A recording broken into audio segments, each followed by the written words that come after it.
direction. Though towards a direction, but the direction can be altered. So, when we look at this wind, it blows through the earth. And the wind can have both positive effects and negative effects. Let me talk a little about the positive effects. Some of the positive effects of the wind is that it aids the distribution of atmospheric heat.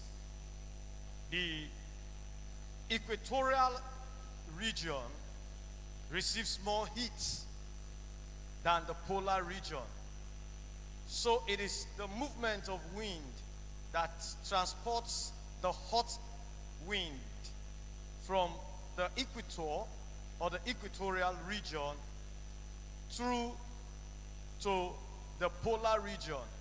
And the same does the wind from the polar region down through the equatorial region, so that there will be a kind of balance in temperature. Hot air living where it is most received, and down through to where cold air is, and cold air living where it is most received, down to where the hot air is. The wind also is a very well-known agent of dispersal.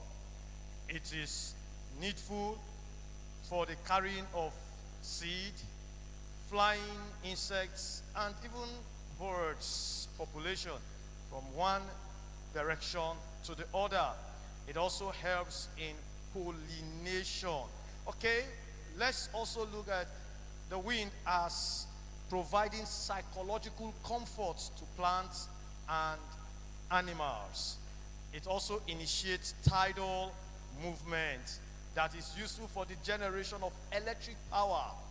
The tides are formed because winds blow through the ocean, and by these tides, the electric power is generated. And then the wind on its own is a resource for the generation of electric power as well. We have the solar energy generation. It is useful for drying. A lot others. It provides the dynamics for the flying of aircraft. Aircraft can't take off without the activity and interaction of wind. And then this wind helps the flight takeoff to increase and then reduces the consumption of fuel. I'm trying to put this so we look at important, useful, and valuable resource. It also helps in powering voyages of sailing ships.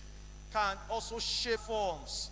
Okay, now let's look at one very awesome, very spiritual implication of the wind. I'm still talking about the positive effects of wind. Okay, God in his wisdom and in his mercy uses the wind, and he used the wind as his own means